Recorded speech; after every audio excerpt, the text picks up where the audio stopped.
Olá, está no ar Porto 360 Entrevista, nosso espaço semanal para debater assuntos importantes em relação aos portos internacionais, portos do Brasil e principalmente em relação ao Porto de Santos. Você já sabe, não custa lembrar, o Porto 360 Entrevista é uma realização do Grupo Tribuna em parceria com a CBN.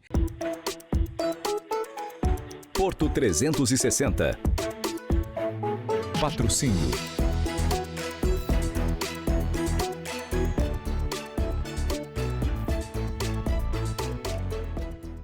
Essa semana quero te fazer um convite para lá de especial. A gente sai de Santos, do Porto de Santos, para vir até Seattle, São Francisco e Vale do Silício, que é onde eu estou agora com o diretor de inovação e tecnologia do Ministério de Portos e Aeroportos, Tetsu Koike.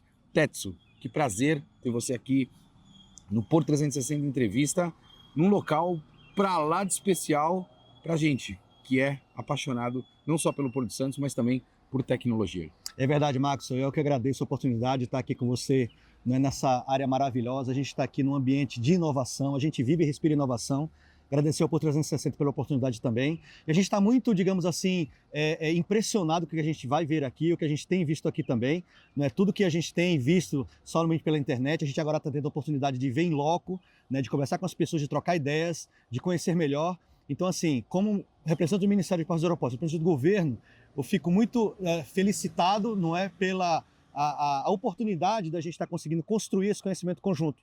E juntamente com o pessoal do setor privado, né, tem aqui os terminais, temos aqui o Porto de Santos representado, temos aqui a ANTAC, né, os colegas da ANTAC também. É muito bacana porque a gente pode conversar e trocar ideias e construir perspectivas e percepções melhores a respeito de como a inovação ajudará o nosso setor portuário. Então, essa é a missão, essa é a expectativa e vamos converter isso em ações, em projetos, novas ideias. Tetsu, vamos começar por Seattle. A gente esteve em Seattle visitando o Porto de Seattle e o que particularmente me impressionou, o modelo de negócio que lá eles têm. É óbvio que a gente não precisa comparar com outros portos do mundo em volume de movimentação, mas eu particularmente tive alguns pontos que eu queria destacar e queria saber a tua opinião a respeito. Primeiro, em relação à descarbonização, né? Uma iniciativa da Washington Maritime dentro do Porto de Seattle, que realmente mostra a preocupação do setor portuário lá de Seattle com essa pauta, né? Uma pauta muito importante que vem desde 2005, né? Então a gente percebeu lá que ele é um movimento que já vem ocorrendo há bastante tempo. E a segunda colocação é um terminal pesqueiro, né? Ele explorando a atividade da pesca dentro do Porto de Seattle pela proximidade com o Canadá. O que mais também te chamou a atenção? Max, você tem toda a razão. Veja só, o que reúne todas essas atividades e as expectativas ditas, não é, pelos representantes do Porto de Seattle e Tacoma, a gente tem que lembrar, né? Eles fizeram uma parceria, né? Eles hoje têm Norwest Alliance. Exatamente, eles têm uma aliança conjunta para justamente potencializar o planejamento, os resultados, não é, e aquilo que eles estão buscando como meta, é que na verdade tudo isso se reúne sobre uma definição: economia do mar, economia azul. E em Santos, né, vocês estão trabalhando bastante forte nisso também, com vários parceiros, e isso é muito importante porque é impossível hoje você planejar porto, você planejar atividade portuária, operação, investimento em infraestrutura, se você não pensar também em como isso vai impactar o meio ambiente, qual vai ser a relação com as mudanças climáticas que a gente está vivendo. Inclusive a cidade de Santos, não é, tem também seu planejamento climático, ou seja, tudo isso tem que estar reunido para que a gente possa fazer pelo menos duas coisas. Primeiro, se preparar para o futuro, né, que bem dizer, já chegou, né, a gente tem tido situações de clima extremo no Brasil, né, seca, cheia e etc, tempestade, etc, fortes ventanias, né, temperaturas que caem repentinamente.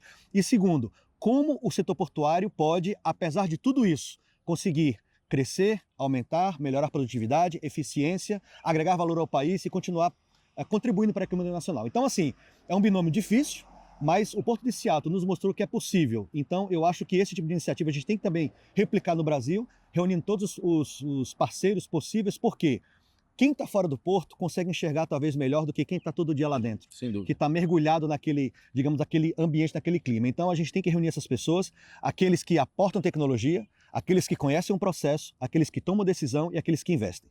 Todo mundo junto, a probabilidade de acerto é muito maior. E Seattle mostrou para a gente que isso é possível. Na indústria da pesca, quero insistir um pouco nisso, porque aqui nos Estados Unidos a gente sempre percebe que é cultural, né? Negócio é negócio, seja ele qual for. E, obviamente, a movimentação de carga, ela tem um valor agregado muito maior do que propriamente a indústria da pesca. Mas lá no porto, em Seattle, né, nós percebemos que eles não descartaram essa atividade. Muito pelo contrário, eles impulsionam essa atividade para que possam gerar também emprego. E foi uma palavra que a gente muito ouviu aqui nos portos dos Estados Unidos. Emprego, gerar emprego para as pessoas. É a devolução, né, do setor portuário para a sociedade. Eu costumo dizer que na relação do porto com a cidade, o principal pilar é o emprego. Faz a tua avaliação desse ponto também, Tedson. Perfeito, excelente ponto, Marcos. Olha só, o que é que ocorre, né? Foi nos dito lá em Seattle. A atividade pesqueira, não é? Ela é, digamos assim, aquela que iniciou, não é? Aquela, digamos assim, colonização ali local naquele ponto em específico, porque se era uma área abrigada. Então, era totalmente favorável à questão da atividade pesqueira, não é? E essa atividade, ela passa de pai para filho, ela é familiar. Então, tem a tradição da atividade econômica, né, como sobrevivência das pessoas, e tem também a questão familiar, cultural, da tradição da família. Então, juntando as duas coisas, é impossível desconectar o aspecto, não é, portuário do aspecto pesqueiro. Lembrando que são dois setores que se complementam, um precisa do outro. Sem dúvida. Não é? Então, a atividade pesqueira tem um terminal pesqueiro, que é diferente do terminal de carga, ou seja, ali é outro tipo de atividade com características e investimentos diferenciados, não é? Inclusive o design da engenharia, né, de um terminal pesqueiro é diferenciado do que a atividade que a gente conhece como porto, etc. Sem Então, dúvida. eles têm que conviver. E aí, essa convivência é que está justamente na relação mais complexa que a gente tem que, no Brasil, buscar, digamos assim, uma melhor confluência. Eu vou dar um exemplo histórico. Meu pai era japonês, como você bem sabe, não é? Veio para o Brasil já formado, né, nos anos 60, e ele já me falava, Tetsu, no Japão, logo no pós-guerra, passados menos de 10 anos, o Japão já possuía navios usina industriais de pesca. Olha só. Como é que funcionava? O navio ficava, né, em alto mar de 5 a 6 meses e quando retornava para o porto de Tóquio, no caso onde ele morava, já vinha com peixe enlatado, processado.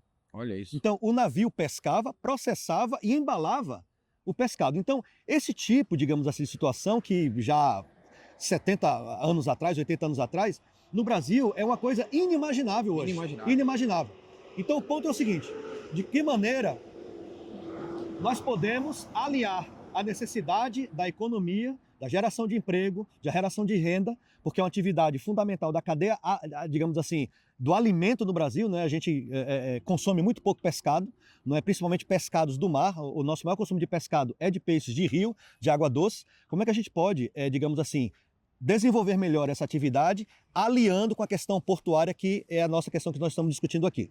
Isso não é fácil, a gente tem várias dificuldades, mas estamos assim com a perspectiva de repensar esse paradigma, porque cada vez mais estaremos dependentes da economia do mar e do alimento que vem do mar. Eu não tenho E o dúvida Brasil disso. possui muita riqueza em nossa costa, não é? Nós temos aí várias iniciativas do governo federal, como por exemplo o Planejamento Espacial Marinho, sendo tocado pelo Ministério da Defesa através da Marinha do Brasil, né, com parceria de todos os ministérios. Nós temos a possibilidade de desenvolver, digamos assim, projetos, não é, de economia azul que são locais, ou seja, não é algo intangível e teórico. É para atingir a população que mora ao longo da costa ou que dela depende. Então, você tem toda a razão, a geração de emprego, de renda e economia e possibilidade de crescimento. Vou te perguntar, tá com o cinto afivelado, as portas estão em automático, vamos pegar um voo para São Francisco? Agora, partiu. Então, partiu, portas em automático, chegamos em São Francisco, né? Fizemos os 2 dias em Seattle, depois São Francisco. Eu me impressionei muito com o porto de Oakland, né, onde eu tive a possibilidade de ver algumas palestras, principalmente das autoridades que lá estavam presentes, e também a gente fez um round table ali com empresas de tecnologia, né? Começa a nossa imersão em tecnologia. O dado hoje é um fator de extrema relevância para o setor portuário. A gente pode acreditar que o porto hoje ele é navio, pátio, gate e dado também, Tetson? Maxwell, eu vou mais além do que você está falando. O dado não é um fator, o dado é um ativo estratégico. Olha só. Tá? Então, da mesma maneira que um novo berço, não é que um novo portainer, que um transtainer é um ativo, o dado é um ativo. Há a questão que é complexa, o dado é intangível, volátil e de difícil controle. Ninguém vai pegar um portainer, colocar no caminhão e sair, isso não existe. Agora o dado rapidamente, em milissegundos, você consegue fazer ele desaparecer, se transformar ou até, digamos assim, ser, numa situação, digamos, diferenciada, anômala, sabotado, poluído, manipulado. Então, o porto, com a sua atividade, gera todos os dias milhões de de gigabytes em dados. A questão e é uma questão estratégica, por isso que eu digo que é um ativo. O que nós faremos com esse ativo? De que maneira ele se reverte para o porto, para a melhoria de eficiência, melhoria da relação com a cidade, melhoria da governança, melhoria da compliance, melhoria da questão da integridade, melhoria da racionalização da alocação do investimento. Essa resposta nós não temos ainda no ambiente portuário. Nós temos em outros setores. Sim. E precisamos trazer essas experiências para dentro do porto.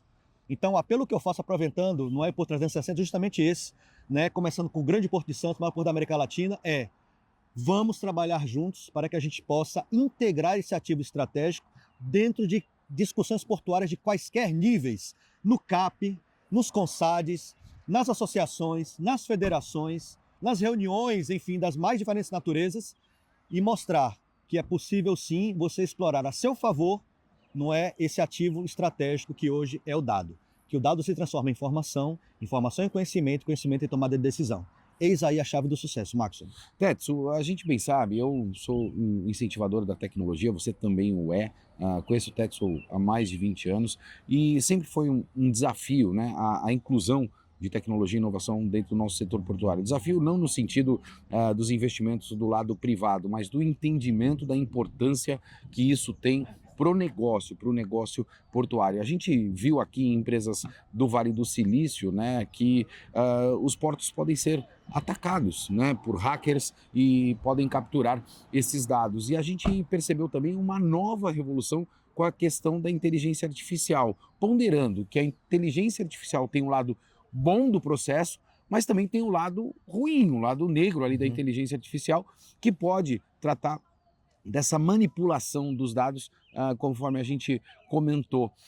O Brasil, ele está preparado para isso, né? Os portos do Brasil, isso é uma agenda do setor? Você percebe isso? Ou missões como essa fazem com que grandes executivos comecem a mudar o mindset, né? Ou seja, a mentalidade para olhar para essas situações também? Maxwell, é uma questão fundamental e, claro, né, é impossível a gente esgotar aqui nesses minutos, né, uma discussão tão ampla. Mas veja só, se alguém hoje, independentemente do nível de instrução e entendimento, disser eu entendo e compreendo a inteligência artificial, ele não compreendeu nada. Fato. Então, o mundo, não é só o Brasil, não está preparado para o que está acontecendo. O que o mundo está produzindo é mais tecnologia avançando na inteligência artificial, fato.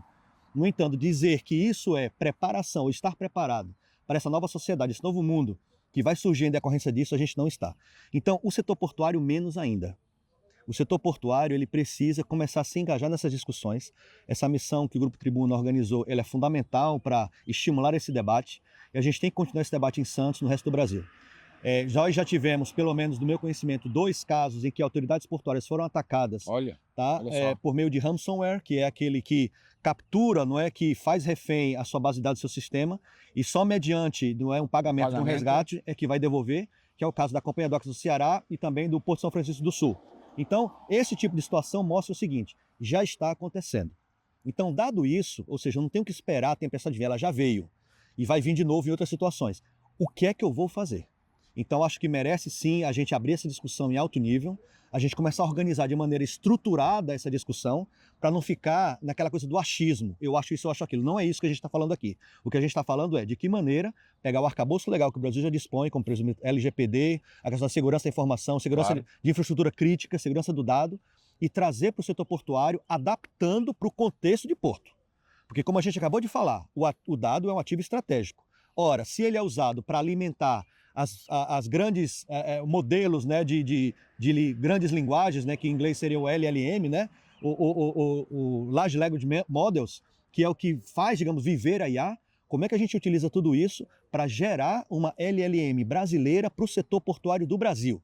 Essa especialidade ela é fundamental, porque o que a gente discorda totalmente, eu, enfim, mais do que ninguém, é daquela velha máxima, né, de que one fits all, ou seja, de que um só modelo serve para tudo. Isso não é verdade. No mundo atual, No mundo isso atual não é não, uma tá? realidade. Então acabamos, né, de ouvir uma palestra, não é, de um especialista em cibersegurança que nos disse: ora, se o mundo tem mais ou menos 7 milhões de idiomas, de línguas de várias naturezas, né, algumas mais, outras menos, apenas na faixa de 90 países estão tratando de construir LLMs.